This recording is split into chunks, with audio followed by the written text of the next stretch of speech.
The HoneyDew with Ryan Sickler.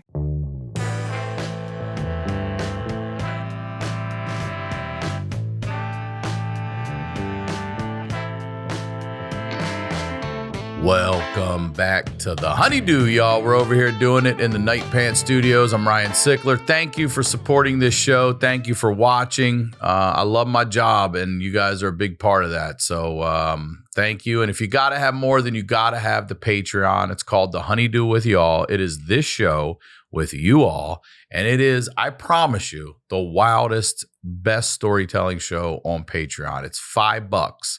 All right. It's been $5 since day one. I won't ever change it. If you or someone you know has a story that has to be heard, please submit it to honeydewpodcast@gmail.com. If you're on the fence, check out the best of episodes we've put up on the free YouTube that we do with Josh Wolf, and go check those out. And I promise you're like, cup of coffee, you're in. All right. I'm very excited. You guys know what we do here. We highlight the lowlights. I always say these are the stories behind the storytellers. I'm very, very excited to have this guest on, but waiting a long time, hoping this would happen. Ladies and gentlemen, please welcome Marc Maron. Welcome to the HoneyDew, Marc Maron. Thank you. Wrap yourself in, Dan. Thank you. Yeah, right. Thank you very much for being here. Before we dive into whatever we're going to talk about, right there, promote everything and anything you'd like, please. August 1st, which I think will be behind us when you see this, my HBO special Panicked is available to watch. What else is happening? The Bad Guys 2, if you got kids. I'm Mr. Snake. That's happening in August. There's a couple of films. I'm in the show Stick. Yeah, I was watching. With Owen Wilson on Apple TV, and I've got a documentary about me, which was a 3-year haul called Are We Good? I don't know where that's going to be playing, but maybe by the time this is out, you might be able to see it somewhere. And I'm in the Bruce Springsteen movie too. Are you? Yeah, I got a little bit in there. Not as huge. Yourself or as a character in that? No, it's a very specific biopic. It's a story of the making of Nebraska. Mm-hmm. And I play the engineer. Okay. Chuck Plotkin. And it's a small part, but it's a part. It's in there, and Scott Cooper, the director, wanted me to be in it. And, it was kind of it's a funny story, that thing about being a comic. And, I've been acting a bit, and I did a lead in an indie movie that we're waiting to see if it gets into Toronto. It was a big deal for me. And after that, after being in every scene for a month, I had to do this Springsteen movie, and I re-looked at the script, and there was only like 5 lines. I'm like, what the fuck is this? I just did the lead. This is like an entry-level job. I mean, why am I even doing this? Like, I'm not a diva, but it happened. And it got to the point where I contacted my manager. I'm like, what? Why? They could get any guy to do this. And then I took it to the next step, and I texted the fucking director, and I'm like, hey, Scott, I'm looking at the script again. Not a lot in there for me. Am I wrong? And am I wrong? That's the way. Yeah. But it's so like, what the f was I thinking? And he texts back and it's like, hey man, you don't have to do it. We'll do something again some other time. I just thought it would be fun. And then right away, I'm like, all right, yeah, okay. Yeah, you unplugged you right away, dude. Yeah. And it was great. It was great because the funny thing is it's not a big part, but it's a pivotal part in the story, the guy. And we're shooting in the studio that Bruce, did a lot of the work in. But the funny thing is that Bruce and his manager, John Landau, the actual guys, are just out at Video Village. They're there the whole time. Oh, he is there? He's there. Oh, okay. He's watching everything. And before, is he also getting a bit of does he have a say in I think Cooper wants to make it right. It's a very specific story about his commitment to the sound of the analog cassette tape that was haunting, and it is what Nebraska was. So after a lot of fits and starts and people pushing back on him, he's like, we just got to use that. We got to use the cassette tape. And they didn't have any idea how to get that onto a record with the sound quality necessary. So it's kind of the arc of an artist possessed with this sound and figuring it out. So my character kind of facilitates how it's figured out. But going into it, I said to Cooper, look, there's not a lot of footage on this guy, and he's a real guy, and I want to respect him and try to get it right, but I don't know where to even look. And Cooper's like, don't even worry about it. Just figure it out, how to be on the board and stuff. And I'm like, okay, man, I'll just do it as I feel it. And after the first take, where I'm doing it, I'm being the recording engineer, a lot of this. he goes cut, and I walk out in the video village, and Bruce goes, "You got it. You're Chuck." And I'm like, well, that was coincidental. I must have just summoned him from somewhere. But Bruce I had interviewed him, so I was able. It was kind of fun. Yeah. It was fun to do. But that's what's happening. Well, before we get into your story here, I want to give you your flowers. I just want to say thank you. Thank you for, being one of the pioneers of this platform. I mean, you got a fucking sitting president in your garage. Yeah. You didn't have to go to him. Like, you got the guy to come to your garage. It's kind of crazy. Which says a lot about both of you, actually. Any other president, I feel like, but go fuck yourself. Yeah, you want to talk to me. It was interesting. I think it was a big bump for the medium in general. Well, no doubt. It is 100% a tipping point of this medium. Yeah. When a city, so I also equate it to what Clinton did with the saxophone on Arsenio. Sure. Now he wasn't a sitting president at the time. I believe he was running campaign. Oh, is that I think I might be wrong. I'm See, wrong a lot. I wouldn't have done that. I wouldn't have had anyone running. But he came and went on these late night shows and opened up this whole new avenue for politicians, presidents to go there. You're taking that with the medium itself too, where a lot of people still hadn't heard of this thing yet, and be like, now they're coming in and they realize, oh man, there's home and garden podcast and sports and arts and craft. Like, I had no idea. Sure. So you're a huge that moment is a huge tipping point. I think I helped bring something great to the world, but I think I kind of released the Kraken as well. Well, you can't not when you do something like that. You know what I mean? When you tear down the wall, they're all coming, brother. Yeah, there's a few of us there. I mean, people are always, the nerds are really like, well, there were podcasts, so, way back. Like, yeah, but no one knew what they were. Right. What's his name from MTV? The guy from... Yeah, is it Mark? Not Mark. Adam, is it Mark? I think it was Adam... the guy with the pretty hair. I forget his name. He was very early on. And then but there was no way to listen to any of it. Right. You had Rogan when I started, and it was guys, like, Carolla. Rogan came a little after me. Carolla had basically moved his radio show. But it was like Jimmy Pardo, Benson, Jimmy Dore. There were a few guys in our world. I don't know when Jay Moore started. Hardwick, I think, started a little after me. Rogan started a little after me. I think Jay might have started a little after me, but there was a crew there that we were all doing each other's shows. It was a very supportive community back then. Still is, I think.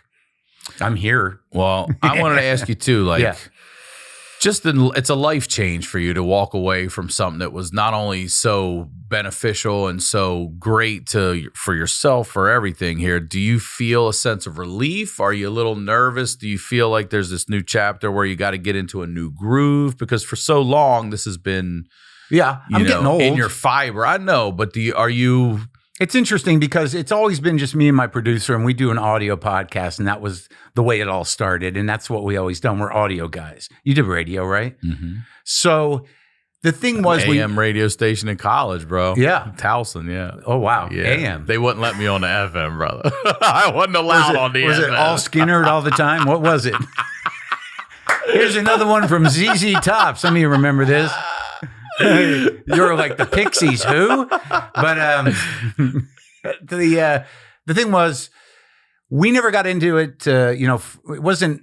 We didn't think we could make money. We weren't like jamming content. We were very specific. And as the show evolved, we did a certain thing that was uniquely ours, together. And he's a very brilliant guy, and he's a very meticulous producer. So I've grown to believe that we've talked to almost everybody that I could ever imagine, and then some.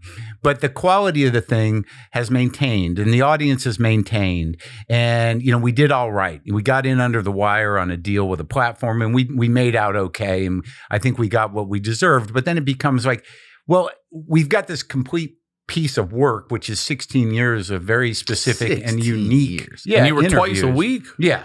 So you're looking at 32 years if you were to listen to one episode a week. That's incredible. It's crazy.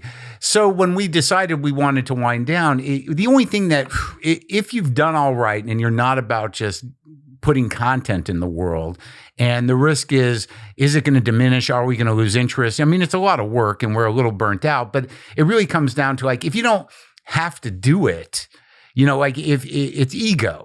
Why not just keep doing it? Like, well, why keep doing it? I mean, Stern, God bless him. I've never said that in my life, but Stern, I don't know of anybody ever. But he was on his show talking about me hanging it up. And he said, well, if Maron's burnt out, I must be dead. And I don't think he sees the irony in that, because there is something too like that. Like, is he still doing it? You know, you don't want to be that guy. So I think in terms of the legacy, we now have an amazing piece of work that maintained its integrity and quality for a long time. And it's okay, man. And will continue to also. It's not okay gone. to leave. No, it's still there to listen to forever. That's right. And we're going to try to find Zeppelin a place. and everything else. Well, I appreciate that comparison. But we're trying to find a home for the catalog, but it'll always be out there. But I don't know. I am feeling a little relief, dude. Because right now in the culture, it's like no one ever shuts up. It's everyone is talking. I mean, it's like there are so many, and I'm not judging anybody, but I see that I scroll through my, sometimes on Instagram, and it's just like, 2 to 4 white guys in front of mics talking about the last time they shit themselves as adults. And I'm like, is this where we are? This is what you've helped contribute to society. It's like, but 9 different sets of them. Again. So... Yeah, you're not lying. And also, like, everyone's got one now, which is, it's okay. It's fine. I don't feel... Well, it all started, everyone. Once the internet hit, everybody had the keyboard and had a say up there. And now everybody's got the microphone and everything, the cameras and all of it now. Yeah, and it's really kind of, it's not as special. And I think that we did something special. And, by pulling back from it, it stays special.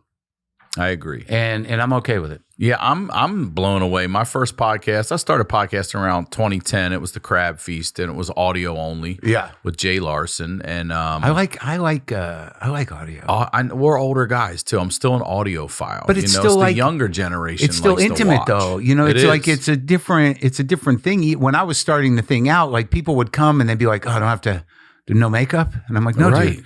You don't need makeup. You can tell all those people to go home. You don't need lights. Yeah. What are you talking about? It was just hanging out. And it was easier to get intimate and to get, to get connected. Like, and these guys who were doing it on Zoom, I'm like, you got to stop. You got to get off the Zoom. I mean, it's got to be about the connection. Yeah, you got to be able to talk to that person, see that person, feel their energy. I think so.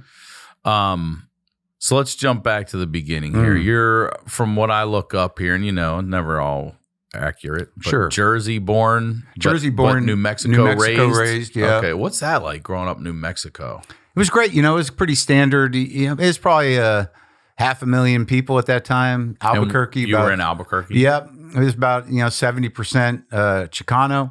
I was going to say, is it a good mix of people down there, diversity and stuff? You're not getting just white and black people in Albuquerque, New Mexico. No, it was mostly white and Latino.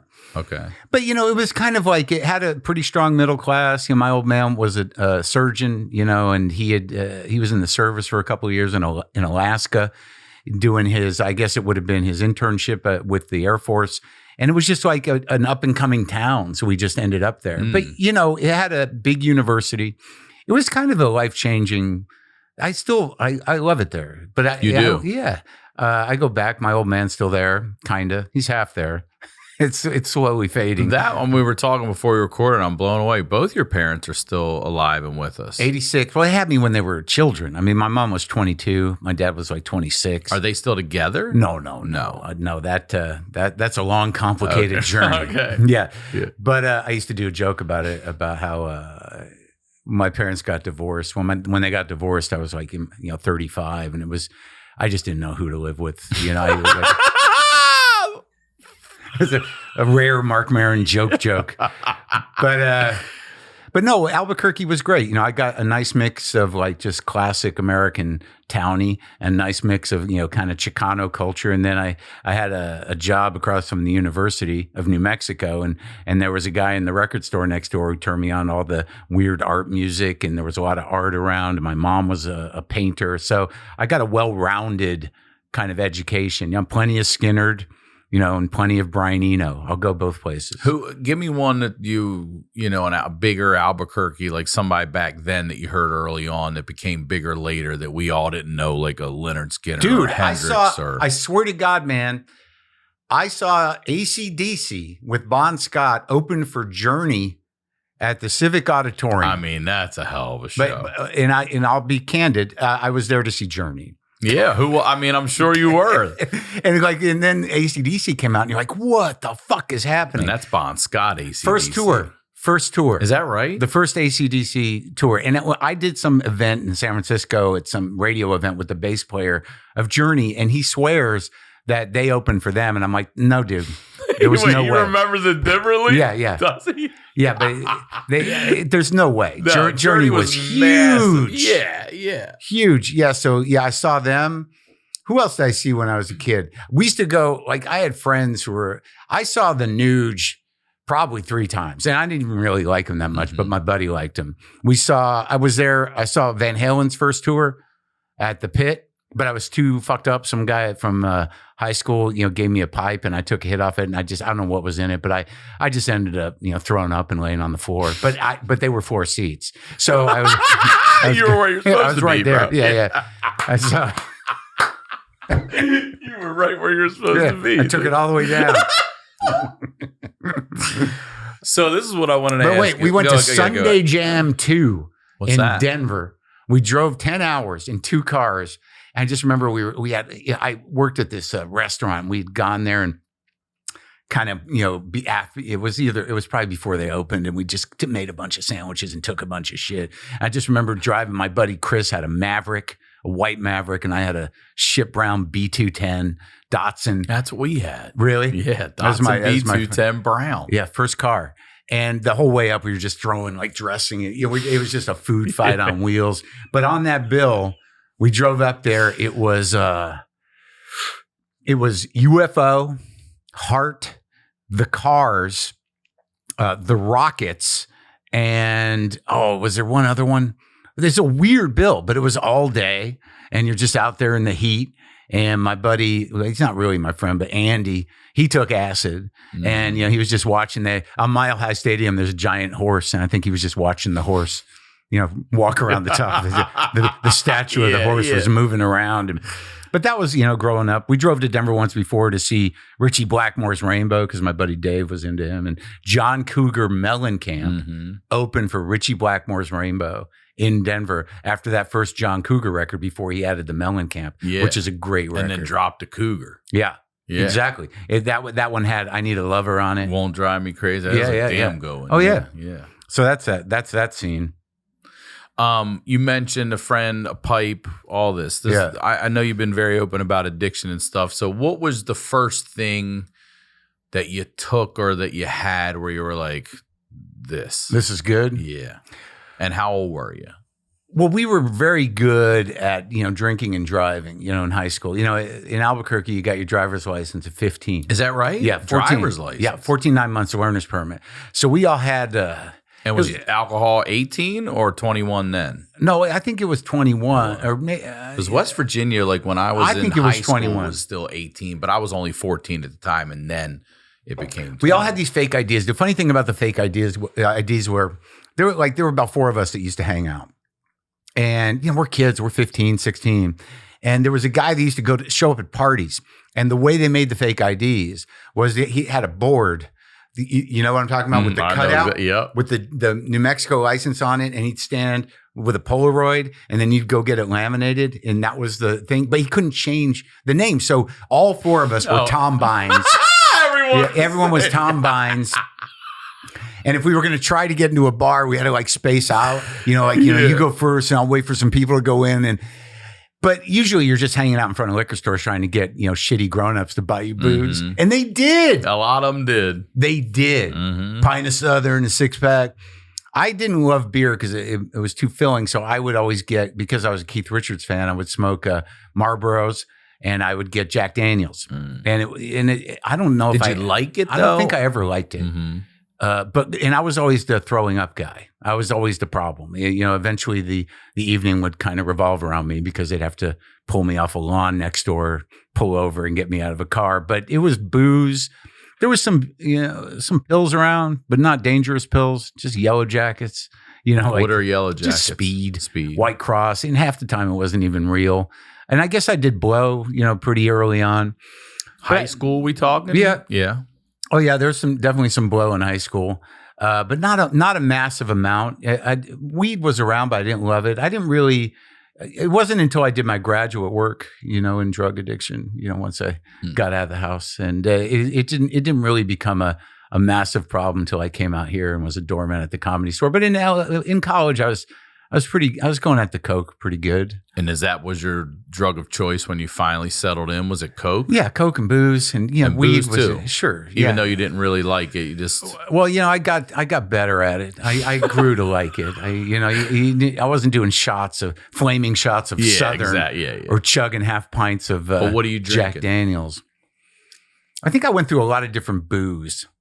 Vodka was, I think, the easiest. Mm-hmm. That was always good, mixed good. And then, if you really develop a taste for it, you can drink it straight. Right before I got sober, I started to understand Scotch. I stuck with bourbon. Bourbon was always around. I used to like bourbon, but I wouldn't drink it straight, just mix it up. But it wasn't until the problem, I think, really happened out here. And I've told this story before because it's a kind of a great story for drugs, but also for the Comedy Store, for kind of, hero worship in a way, or being part of a celebrity situation that goes south. A lot of lessons were learned, because when I came out here, I'd been in college, 5 years. I was on a 5-year plan. Fortunately, my parents, had money and didn't want me in the house. So I took that extra year. And, but I was doing a lot of blow and drinking, and I thought I was, like the real deal. When you're younger, you're like, I'm the shit. I'm like, I'm hard, man. And I'm wearing, like mirror sunglasses. And are you a doorman at the time, or you already passed? Well, that's what happened. So I come out here after college. I go back to New Mexico for the summer. I'm doing coke, and I think I'm good at it. And drinking, drinking and fucking, and comedy, yeah. No, I had not done any comedy. A little bit in college, but I didn't stick with it. One summer, I was drinking pretty heavy then too. When I first started doing comedy, that was probably I did a thing in college with another guy in a team thing, 84, and he went on to be he's a big movie director. And then I tried solo the summer of 84, 85, and doing open mics and stuff, but I didn't stick with it. And I waited till I graduated to come out here. So I come out here to LA, and I want to be a comic. And I don't know how do you even start that? How do you even do it? And I go to the Improv and I go to the Comedy Store, doing what I think are auditions, but they were probably just open mics. But I remember I did the Monday at the Comedy Store, and Mitzi was there, and I had like 3 minutes, but it never went anywhere. I didn't even know how to follow up on it. So I started doing work as a PA, just getting in that circuit where you just get on shoots and you do shit work. There's a funny drug story with that. I was a PA on something called Kid Songs. They were making videos for kids, and they had themes, and this one was a circus theme. So the Circus Vargas was docked out there in the valley somewhere. So it's just they're just buying time and feeding tigers and shit out there in the heat. Yeah. And I'm out there like, half awake and drinking all night, and I'm just running around getting coffee for people. But they're doing they have kids there and a director, and the clowns are there. I remember one day after we shot the clowns, there were 2 clowns. And they're like, you want to come back to our trailer, get high? I'm like, yeah, fuck yeah. So I go to this like little trailer where these clowns live, and they sit down and they pull a bag out and he's rolling the joint. And I'm like, oh, wait. You got to take the makeup off. Wait, they're still in costume right now. Yeah, I'm like, I don't think I can handle it. Yeah, I'd like to. You can't get high with clowns. No, dude. Yeah. I mean, that would be scary shit. No, I can't handle it. So watching clowns do blow. Yeah. We were just smoking weed, but it would have been good with the blow. So, so what happens is this is the drug story. Mm-hmm. It's all the way through it, right?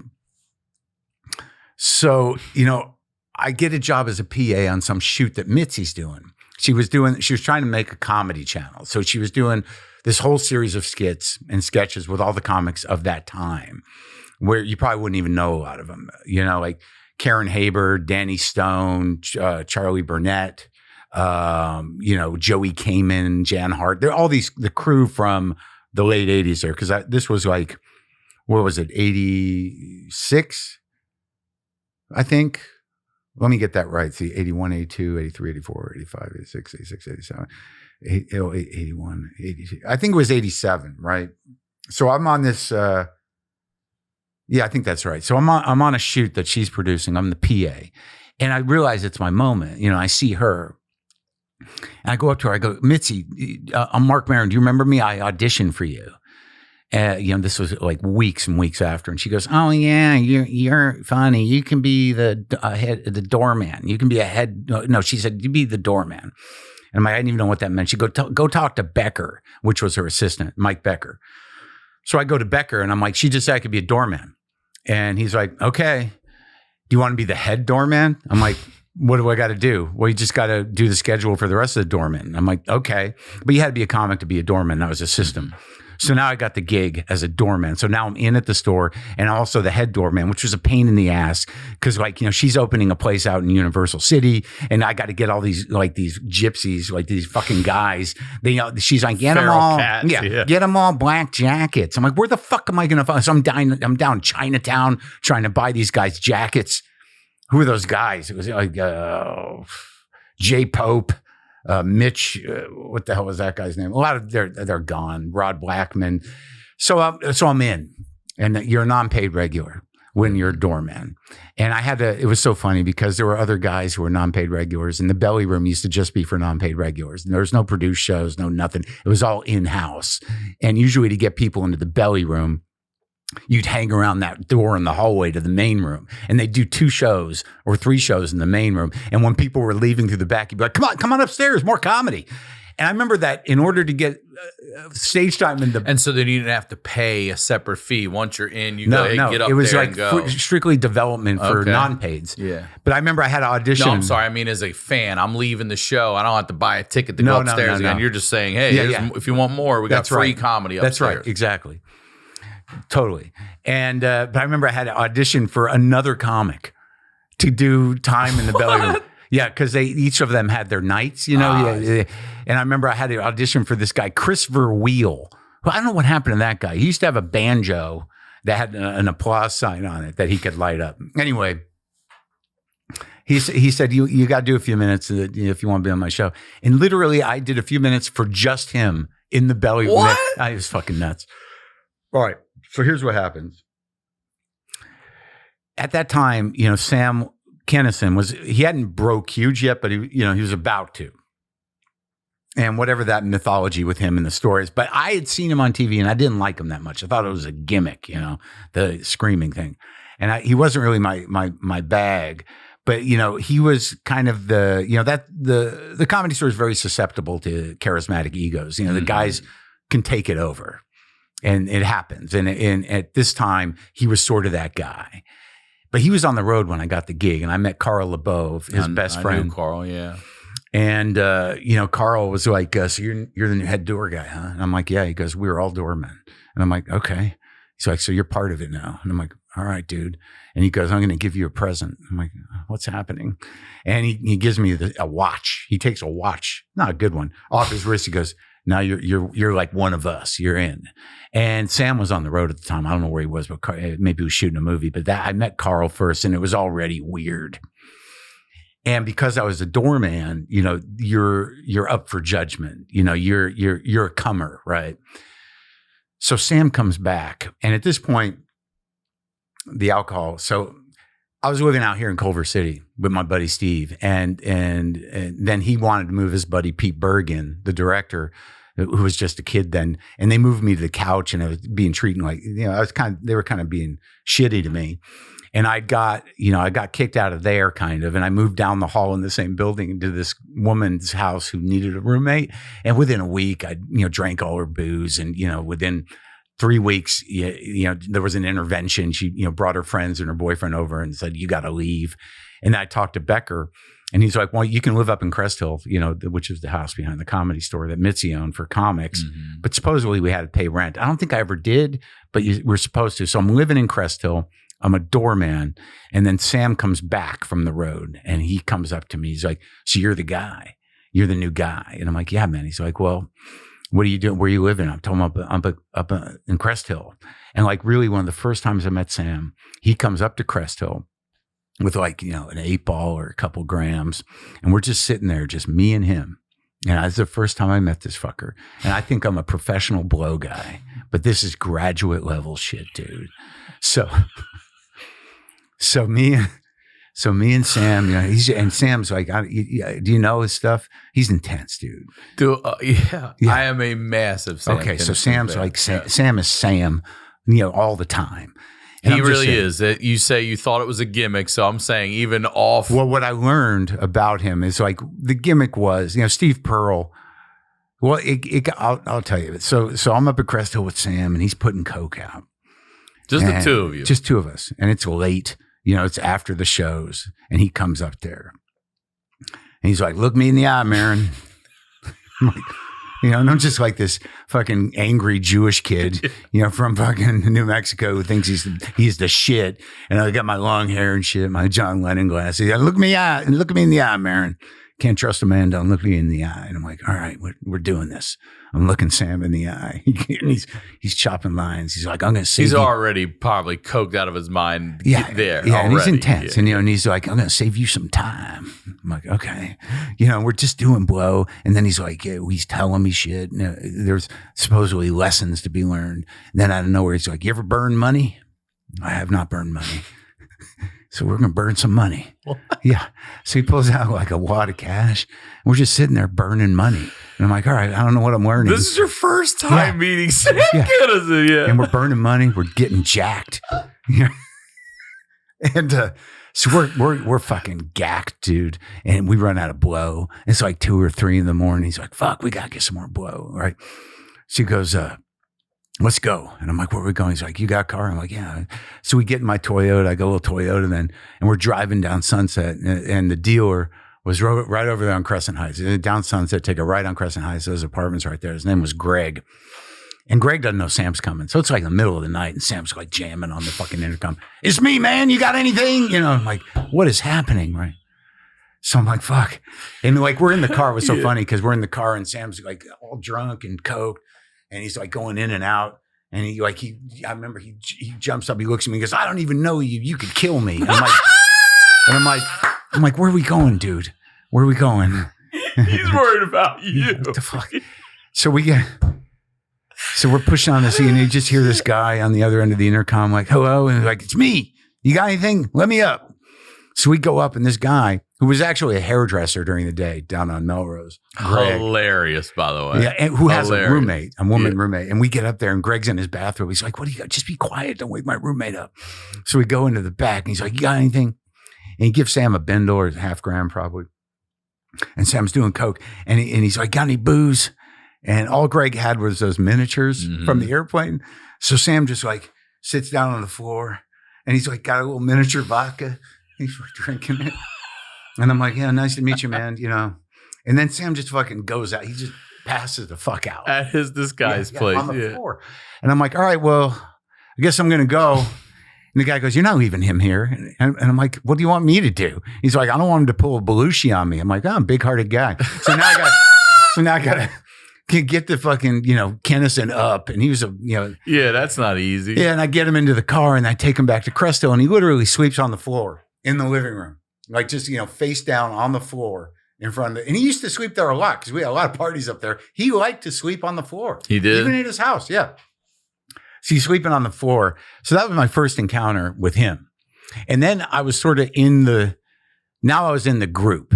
I wasn't part of the entourage, but somehow I was in the group because I was the point guy at the store. So back then it was like no cover night. I can't remember if it was Sunday or Monday, but there was one night all the rooms were no cover, and that was like a shit show. All the freaks came in from all over Hollywood. All the metal guys from the Roxy and the other one, Gazzari's, and all the porn people, all the fucking druggies and weirdos would come because that was Sam's night, man. Like it was like no cover, and around 11:30 he'd roll in, hit the main room stage, and that's where he was doing that rock and roll shit, and that's where he became big. So my job became, and I used to say like, we used to walk around. There was a couple of us who lived up at the house, me and Fat Todd, and Schubert was around, some other people. But like I used to say like, I can feel him coming, man. He's almost here, And Sam would show up with Carl and whoever, drug dealer, whoever, porn star. And he would come up to me and he'd go like, all right, man, we're going to come to the house later. And he'd give me like $300. And I'd go down to the Pink Dot. Back then too. Yeah. Well, it wasn't for Coke. It was just to get cigarettes, get booze, get mixers. And like, over time I realized like we got to hide shit because this is going to go on for a while. And there's going to be a lot of stragglers up there. A lot of weirdos are going to come. And it was Mitzi's house. And I'm like, yeah, come on.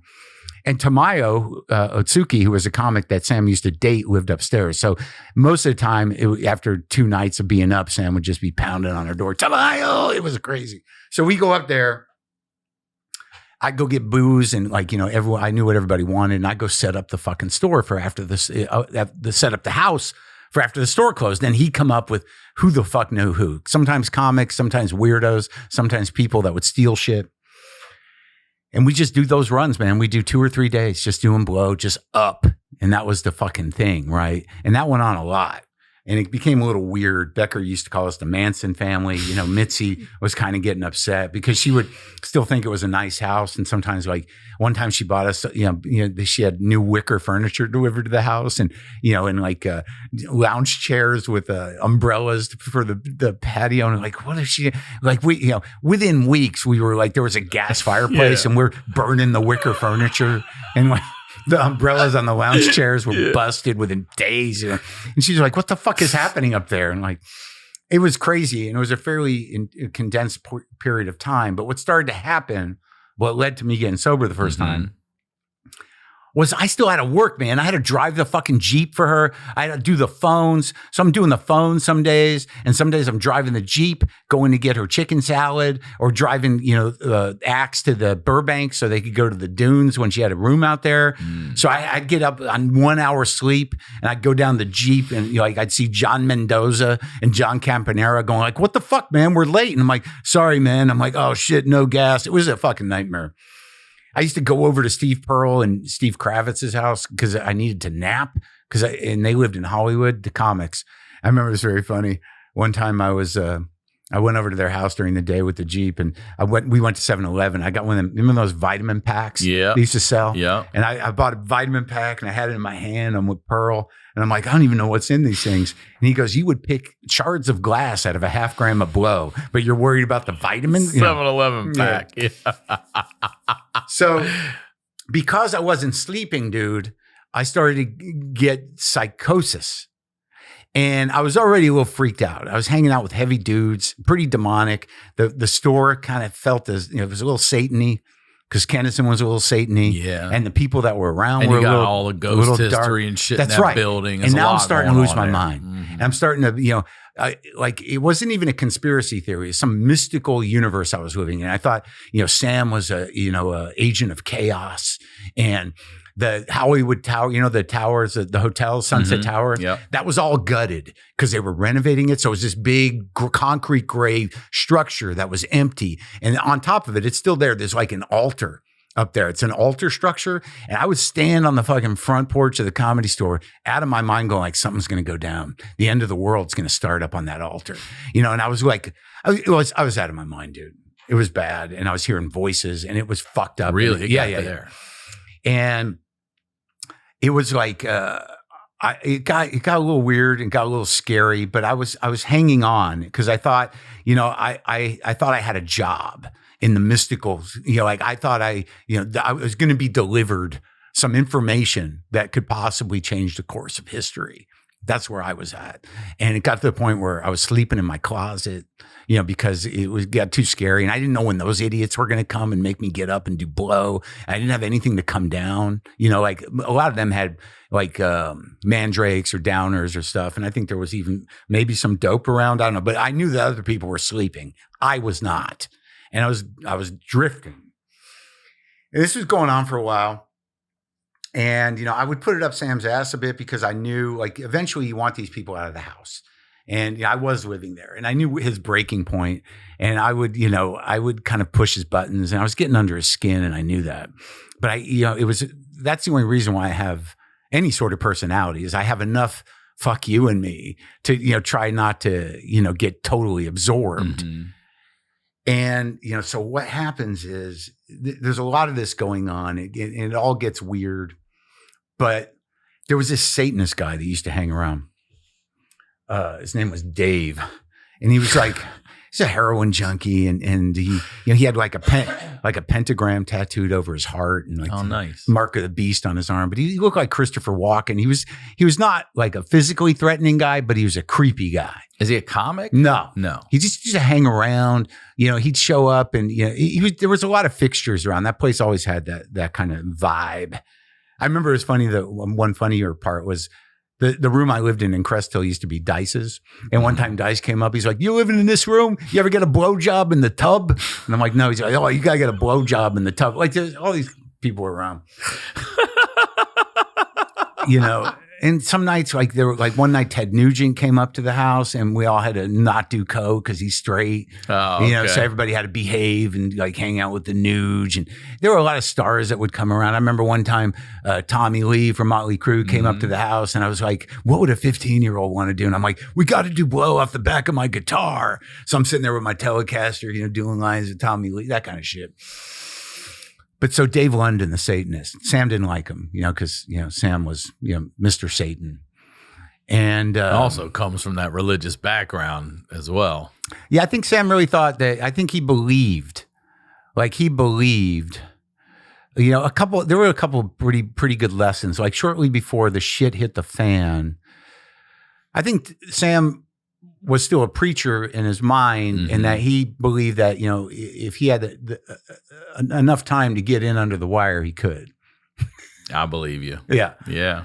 And because some guy just wrote an article on, there's another brother, there's Bill and Kevin who killed himself. And then there's another one who was a pretty popular preacher for a long time. Yeah, he was the oldest one, I believe, the cockeyed one. Like, yeah. Uh-huh. And I didn't know about him, but I was around when Kevin killed himself, and Bill was always kind of around. And there's some old stuff on YouTube too of Sam preaching before. Sure, I saw some of that. Yeah. But what was I going to tell you? The demonist, the devilist. Well, that guy. But right before the shit really hit the fan, Carl had a wife, Christy, who went on to after Sam died, I believe she had Sam's kid. Yeah, and I think that's real. I met Carl, and he did share that story with me. Yeah. And the Kinisons never copped to it. The way he told me was they were all out partying while she's giving birth, and then they come back to the hospital, and or maybe they're at a show. Carl comes in, and during childbirth, she says, "This is Sam's baby," or something like that. This is Carl telling me this before he passed. And but Sam was already dead, right? He was. Yeah. And no. He was not dead. Okay. No, not when the baby was born. He was not dead. She said this, and the doctor tells him, "Listen, your wife or girlfriend is under a lot of medication. Don't even listen to what they'll say the wildest things." And he doesn't. But then after a couple of years, Sam passes, and the daughter starts to look a lot like Sam. Yeah, I remember. And Carl actually was got to watch my words. I don't want to say pioneering, but Carl was a big leader so he got stuck paying child support. That's right. Yeah. Yeah. I know, for his whole life. I interviewed him. He went down to the courts here in LA and was fighting and was legally. So I'm pretty proud of this. When he first came back to California after all of it, and we're talking years later, I gave him his first spot at the Hollywood Improv on one of my shows. Because I knew who he was. I didn't know that had gone down. I remember when he came back, He was like kind of living in great Texas, comic. I think, with his brother, like off the books so that he could keep working and not be docked. Yeah. He's a great comic. He was funnier than Sam. Like he was great. That guy would get up. I'd see him do an hour, and I think he's going to come do the same set. He'd do a whole nother fucking hour. He was great. It was almost like performance art. Yeah, he was great. The Adventures of Red West, Elvis's best friend. But he ends up, you're right, his daughter is not his daughter, it's Sam's. And Christy was kind of kooky and intense, but they were kind of this weird trio. They were all fucking each other. Because that's the thing I said, because it wasn't a situation where his best friend fucked his wife. Right. Like at the time, he was like, well, we were, like, I don't know if we got her pregnant. Yeah, that kind of thing. Yes. But anyway, so leading up to it, because Carl, they were all, they were intense, dude. And Sam was kind of a meanie, But I remember there was one time I was just like hanging out in the parking lot of the Comedy Store during the day. Because I lived in the house and I'd go make coffee and I listened to my CDs in the OR. I lived at the place. And out of nowhere, Sam and Carl on the road, Christy shows up in a new RX-7. And she's like, you want to go for a ride in my new car? I'm like, all right, get high. Okay. So we're driving around Mulholland, smoking weed in her new RX-7. Then she drops me off at the fucking store. And I'm like, all right, whatever. And like, then they all come back from the road. And Carl's all bitchy. He's not fucking, he's like icing me and fucking, and I'm like, what the fuck is happening? And, you know, Sam takes me out in the parking lot. It was at night. And he's got his arm around me. He goes, Maron, you never want to put yourself in a position where a man has to trust you. Because I'd fucking ridden his dumb car, like whatever, you know, like, all right, weirdos. So I'm not the one fucking his friend's wife. I love your impression of him. I could hear him saying shit like this to you with his little bit fucking head wrap and shit. Crazy. I used to love fucking with that guy. But anyway, so here's what happens. This is the first bottom with the drugs, because I'm gone, dude.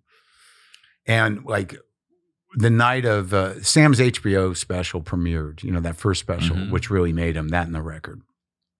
And we all go to Carl's house. I remember I go over there with Richard Belzer because I'm hanging around the parking lot again. And I'm like, are you going over to Carl's? He's like, I'm not unless you're going. So I get into the fucking Eldorado. Belzer used to drive this Eldorado. He's great.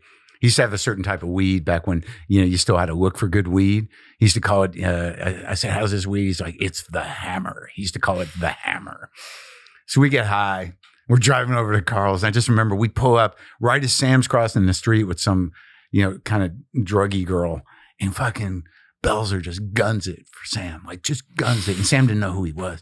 And like, it scared the fuck out of him. And he comes around the car and he sees it's Belzer. He goes, oh, it's you. And Belzer says, yeah, I did that to Belushi once too. Look what happened to him. I used to love when people could fuck with Sam. Belzer didn't give a fuck. So the funniest thing about that thing is like everyone was gacked, and Christy had ordered like 1 million pieces of sushi that no one could even think about eating because everyone's on blow. Yeah. So sushi was just sitting there. So after the fucking HBO special, Sam brings all his guitars and shit up to the house. And we jam out on the patio. I couldn't keep up with them. They were like kind Sam could play? Yeah, he could play guitar pretty good.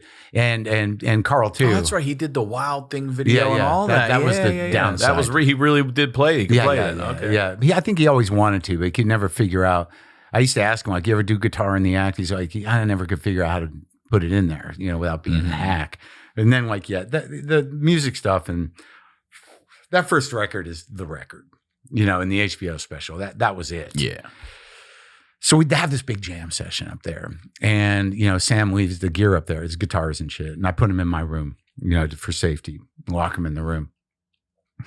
And I can't remember, it's the day after that night, you know, there was a lot of little events, but this was the main event. And I've told this story a couple times publicly. So we're going to do a party up at the house. You know, I go set the house up, and, you know, his guitars are still in the bedroom, and so a bunch of people come up, and one of them's the fucking Satanist, Dave London, who Sam doesn't like, you know. And we're all at the table. We used to sit at that big table and do the blow. And there's a good crowd of people. A couple of things happened that night. There was this little guy, George, who used to be the booker, and he was kind of a little wormy guy, but he was up there too. And I don't know, he pissed Sam off somehow, and it got a weird vibe. It was like an Altamont vibe, like something wasn't right, you know. And drugs weren't working. Shit was going down. Yeah. And, you know, little George pisses Sam off, and Sam throws a drink in his face and punches him. And I'm like, what the fuck is that? Yeah. So he splits, and then we're all sitting at the table, and Creepy Dave is there. And I think that George thing might have been, that was just the way that Sam fought, you know, drink first and then a punch. So it might have been another night, because in the middle of the fucking, I don't know what day it was in this bender here, but Creepy Dave, the Satanist, goes, you know, you're not a real Satanist to Sam. You know, I'm going to tell Anton LaVey about you. Anton LaVey, the head of the Satanic Church, who was like a carnival huckster and whatever. It was just dumb Satanist problems. So just some Satanist bullshit. Yeah. So, you know, Sam lunges over the table and fucking throws a drink in the guy's face, grabs his collar, clocks him, and it's like chaos. I'm like, what the fuck? And then I'm like, I say to Dave, I'm like, you gotta get out of here, dude. It's fucking, you know, this is insane. It's all insanity. And he's like, he's not leaving. So I don't know why, but I put him in my bedroom and I kind of locked him in there. I said, just fucking be cool until this, like, we can break this shit up. But it's all fucking crazy. And then I split because I got to pick my buddy up, Bill Dodonna. I got to pick him up at the airport. He's coming in from Boston and I got to go get him. And they're all, you know, they're all fucking, it's all crazy. So I leave the guy in my bedroom. I leave whatever's going on there. I got to go to the airport. So I go pick up Bill and you know, I sleep at his hotel, you know, on the couch because I didn't want to go back. It was too fucked up. And I'm telling him what's going on. I'm telling him, you know, Kinison, I'm pretty tight with him. And, you know, we're just doing blow and shit. He's like, oh, really? All right. So we go sleep at the hotel. And I'm like, let's go back up to the house. It's morning now. And we get there and he's still, Sam's still at the table. He's still there. Yeah. And this is, most people had gone. There was a weird, I remember who was there, but I don't mention names because it was the end of the road for one of them who, like, that night fucked her up to the degree where she never looked at drugs again. She's a comic. There's a couple other people there. And I walk in with my buddy Bill and I see them all there. And I don't remember if I saw it, but like I showed in my room first and the door had been kicked in and my bed's all fucked up and all the gear is gone. I'm like, what the fuck happened? So I walk into the dining room where the table is and I go, what's going on? And I'm with my buddy Bill and Sam goes, I pissed on your bed, Maron.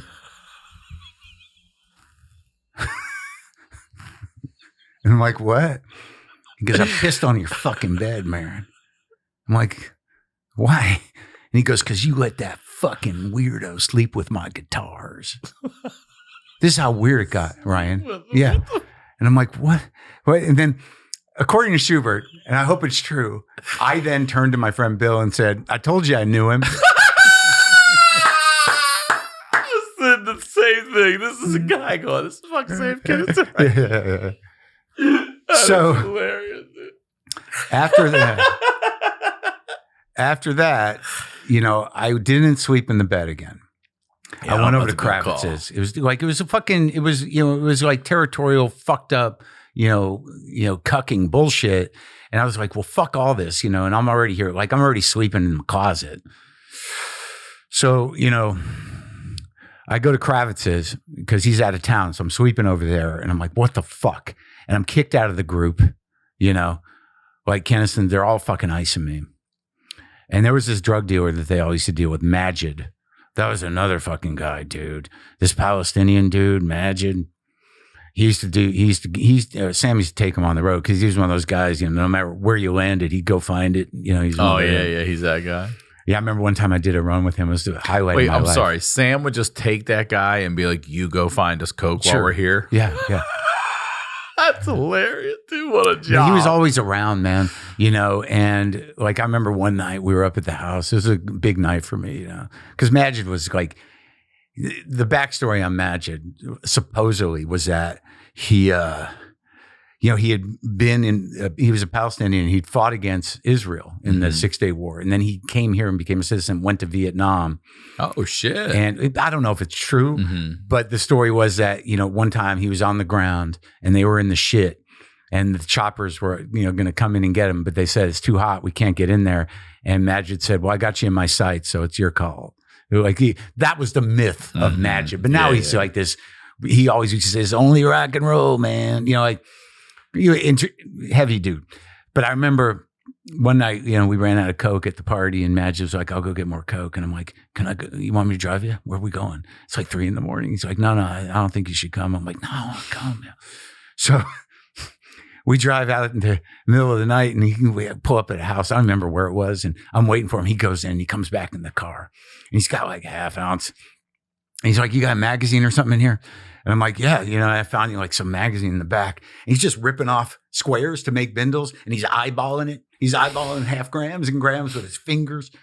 And then he's got this fucking half ounce of Coke and I just see him like Scarface it, 2 fingers, like just, and I'm like, what the fuck? Man. And I look at him like, can I do it? And I'm like, yeah. And I'm like, well, I'm fucking living it, man. I'm living it. Fuck yeah. So anyway, So what happens is I get kicked out of the group and I lose my shit in the parking lot of the Comedy Store. Like I just kind of break down because I'm out of my mind and I'm fucking breaking glasses and I'm like, fuck all of you, fuck this place, Satan, whatever. And Schubert comes out and he had kind of gotten sucked into the crew too.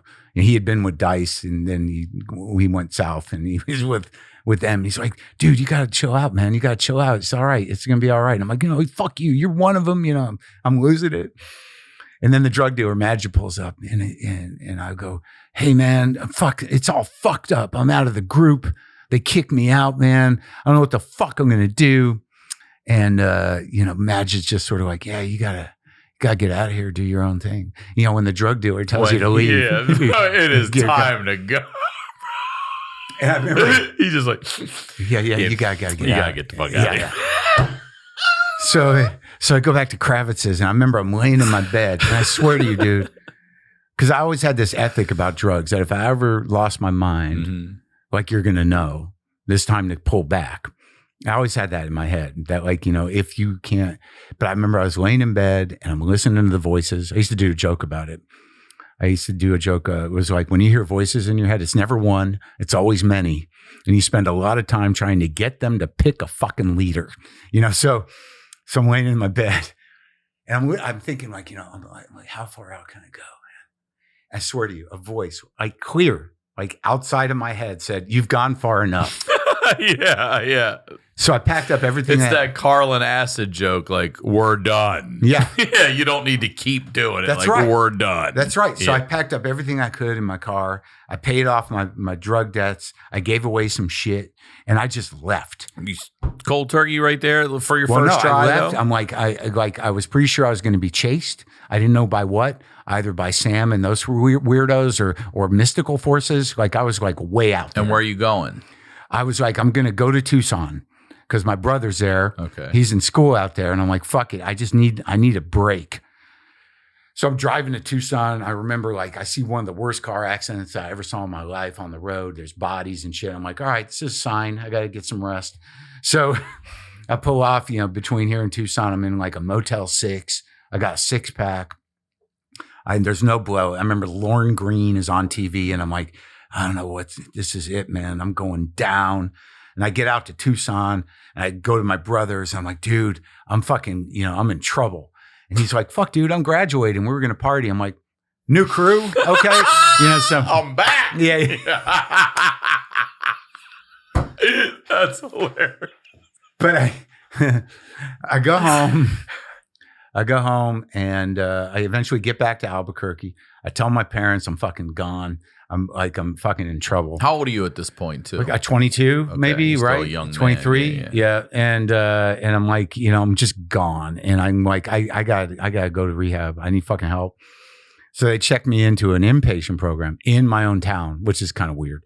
So I'm at the care unit doing 28 days.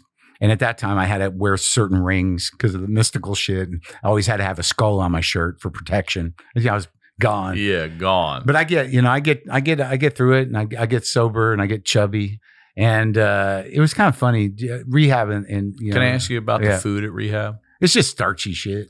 Because everyone that's ever sat in that chair that's gone to some kind of rehab or something swears that the food is fantastic. Not this one. It was a chain. You said you got chubby. That's why I wondered. But you probably weren't even eating anything anyway if you're just coking your way up. It was like my memory was it was just heavy food. Mm-hmm. It wasn't good. Care unit was an okay situation, but they were just trying to get people to eat and get fat. And so I got out and I was like, all right, well, I'm sober, but I never locked in with the program.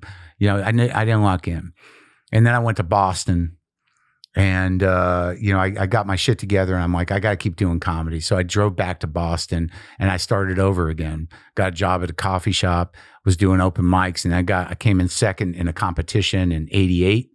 And that's when I started working. And that was that scene for work was a regional comedy scene. It was like you could work in Boston in the area because there was 2 or 3 bookers. You do one-nighters. So it was usually a 2-man show. opener do a half hour, headliner do 45 at, discos, bars, bowling alleys, wherever they could contract comedy. So that's sort of how I made my bones. I started working in 88, and there's some funny stories with the drugs, because I got about a year and a couple months sober, cold turkey, didn't really understand meetings, but eventually drifted back into it, but never as hard as that. But it was funny. It was funny, the characters. There's a guy. Do you remember Frankie Bastille? I don't know. Frankie Bastille. Frankie Bastille. That was good stuff. That was I tell a story. Comedy store comic? No. He was this weird road dog, and he was like a dope fiend. And he was like, there were so many guys out on the road back and then that were just like kind of, skirting the law, skirting alimony, skirting child support, taxes. They're just borderline criminals. It's like preaching. It's just full of, morally bankrupt weirdos that are out, kind of getting away with it. Well, Bastille was one of these guys. He looked like Keith Richards, he had Tibetan Book of the Dead tattooed, and he used to talk like this, but he's pretty funny, but there was a couple stories with him where he moved to Boston. He didn't want to be in the paper because he was late. He wanted to pay child support. He didn't want anyone to know who he was, and he was kind of an outlaw. But I have to drive him places, so he locked into me because these devils are like, this guy is like he knows the devil thing.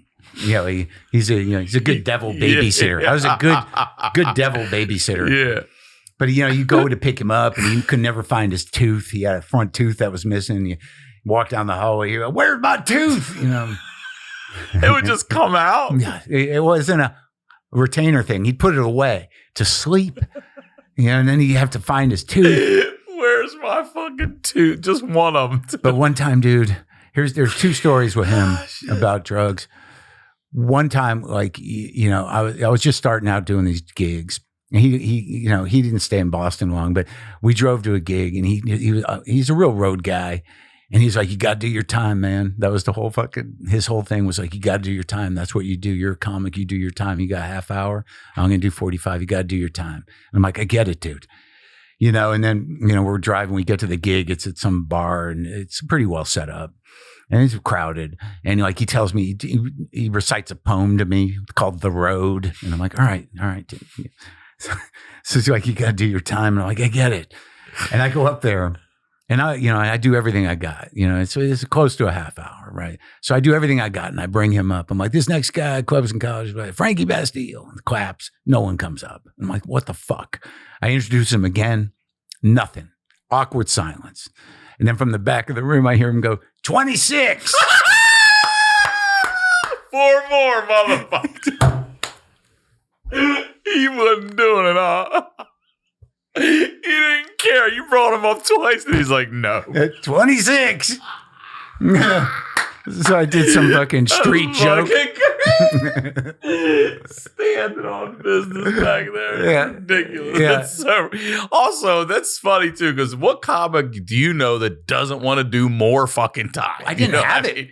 So I did a street joke. Him. Oh, yeah. Any other comic get up there for 3 fucking hours, but he was staunch. He probably only had that 45. No, he was great, he was trying to teach me something. Yeah. He used to do just to get a rise out of me. Oh, he was not hacky, and he could definitely sell the material. But sometimes if I was opening for him in the middle of the set out of nowhere, he goes, "Remember the first time your mom caught you shooting heroin in your cock?"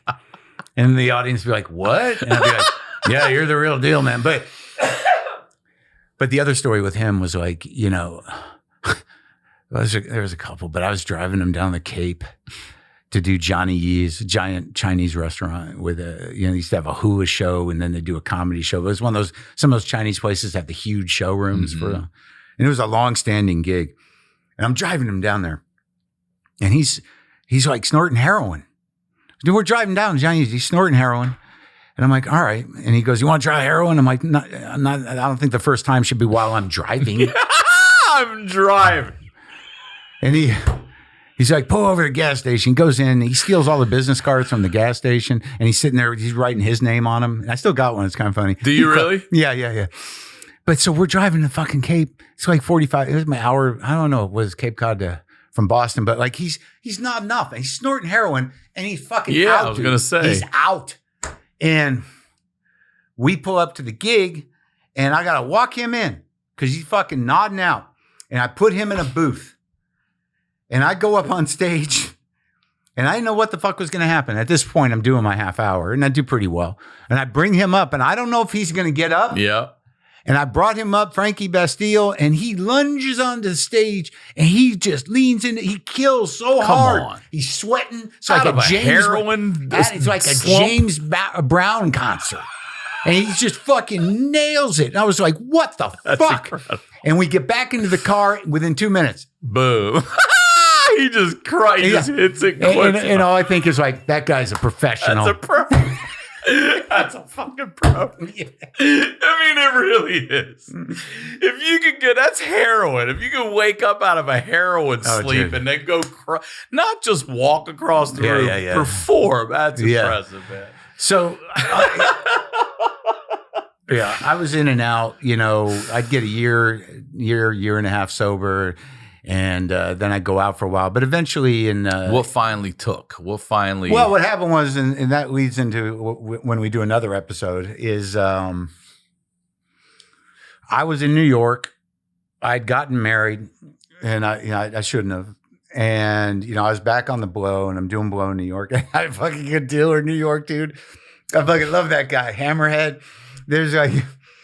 I married a woman who was the best maid of honor at my brother's wedding, and she's all right, But, we were living out in Queens. My career was going nowhere. I'm doing the alt comedy thing, and I'm doing the Cellar and stuff, and I'm doing blow. And, I always used to think like, all right, if I start at like 6, I'll be done by 11. With the blow, like that fucking ever happens.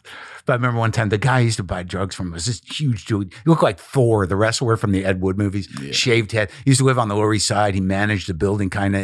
His whole apartment was like some sort of art salon. He was like a funny, intense dude. And there'd always be like celebrities in there, but it was like grungy, but he was a real character. And I remember this was a great blow moment where I go over there. I'm like, I got to get started early because I'm married and I'm trying to hide it from her. So I go over there at like 5:30, Hammerheads. I'm buzzing. He lets me up. He's like, he hasn't even opened for business. He's putting the blinds down. And while I'm there, so the buzzer rings and he lets the guy in who he gets the blow from. Oh, and I swear to God, this guy looked like a indigenous mountain person from South America. Like this Latino guy, old guy. He had a cane. He looked like he'd just come out of the farm, but whatever. He gives Hammerhead the tinfoil, like ball, ounce or whatever it was. And the guy leaves and Jimmy opens that thing up and it's just this rock. And I'm going, let's do some of that. I was about to say, this is all pre-cut. Yeah, right. Yeah, I'm like, let's do some of that. So he puts out a couple lines, and I did a line, and I never felt anything like it, just like this electricity, peels back behind my eyeballs, all the way down my spine. And I'm like, what the fuck? And I'm like, dude, why don't you just sell that? Yeah, and he says, because people would never leave me alone. And then he just...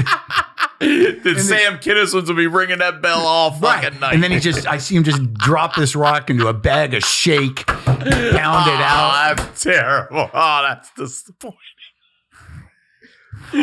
That's fucking great. I'll bet that was fire. But what got me sober for good was I had surrendered, to this marriage and to misery. And I was kind of, bloated and sweaty. And I just decided, ain't going to happen for me, comedy. You made that. You really told yourself that. Well, yeah. I mean, I would still do it, but I'm like, I'm not going to be a big star. I don't know if I'll get another gig, and in terms of like TV or anything like that. And it was like, this was like 99 and 98, and I'd had a couple of bad run-ins with the drugs, but I did one of my last runs was with Hedberg, in Seattle, and they were doing that dope and. He come fully loaded, and I was not a dope guy, but he had all that tar heroin, and I'm smoking it with him, and Lynn are off doing it, whatever they're doing. But that was one of the last. I remember like the two last times I went on runs. One was with Hedberg in Seattle at the festival, and I remember getting up the next day and being in the lobby of the hotel, and I just threw up in a blanket. It just gives me more appreciation for fucking what's his name to pop right up and did his. Oh yeah. Threw up in a planter, got on with it. And then the other time, it was a 3-day run on coke with Dave Stebbins, who's sober. You know him? Mm-mm. He got sober too, but like we were in the fucking hotel room at the Chicago Comedy Fest, just doing 8-balls and fucking. I remember his brother worked at the hotel, and he was kind of helping us get the blow. And I remember I'm checking out after a 3-day run, and years later, I saw his brother, and he goes, "Dude, I remember that day, man. You were checking out," and he goes, "Your luggage was sweating." That's fucking crazy. So what got me sober is that, I decided that I'm just going to do local TV. I got some gig in New York for a local TV station doing this weird sketch where I set up a talk show on the street. I was already doing some Conans and stuff, but I was just like, I kind of given up. I didn't know how to get out of my marriage. I didn't know how to get off the drugs anymore. And it wasn't like I was doing them every night, but I was just one of those guys I was managing. And I'm like, this is my life. And now I got to own it. And then like a movie, I'm at the cellar and this fucking gorgeous woman comes up to me. I'm sitting at the bar with Scalero. Yeah. Back in the day, 99. And, I'm probably, holding court like, well, I think Pryor was really the best, whatever. And this woman comes up to me, just gorgeous, like model gorgeous. And she goes, "You're Marc Maron, right?" And I'm like, "Yeah." She goes, "What happened to you?" And I'm like, "What?" And I'm like, "What?" She goes, "I can get you help if you want it. I can help you get sober." And I'm like, "I'll do anything to do anything with you." So she was a comic and, starting out, and she's like 23, 24, used to be a model, was doing comedy for a few years, sober as fuck. And she just started taking me to meetings, and we started a relationship, and that led to my first divorce. But she got me sober. I'm divorced from her too, and she, wants nothing to do with me, which is fine. But I do thank her for getting me sober. And you've been sober for how long now? Since 99. Damn, good for you. 26 years. Yeah, coming up on 26 next month. Good for you. Yeah, dude. That's fucking awesome, dude. Yeah, a lot of good stories in between those things. Well, I would love to have you. I want to have you back. You want we can cover the divorces next. I was about to say, if you're willing to come back, I'd love to. Sure, man. But before I let you out of here, give me advice you would give to 16-year-old Marc Maron. Really? It's basic. Listen, that's what most people need to hear. It is basic shit. Yeah, it would be just sort of like, dude, fucking relax. Don't be so hard on yourself. It's gonna be okay. I was always so fueled to this day with panic and kind of FOMO and just wanting to like I got it. It's just like, and also like you suck. You can't fucking just lose that. And try to, be in your fucking body, dude. This was great. Thank you very much, man. Thank you. Promote one more time, please. Oh, yeah, my new special, Panicked, comedy special on HBO right now. Got The Bad Guys 2 coming out. I'm Mr. Snake. And you'll see me in the Bruce Springsteen movie, Road to, what is it called? Deliver Me From Nowhere. Great. And Stick. Oh, yeah. Stick is always going to be on Apple TV. I don't know if we're doing more of those, but I think I did a pretty good job. And it's Owen Wilson, and it's a sweet, sad little story. Thank you, brother. Yeah, thank you. You got it. As always, Ryan Sickler on all your social media. We'll talk to y'all next week.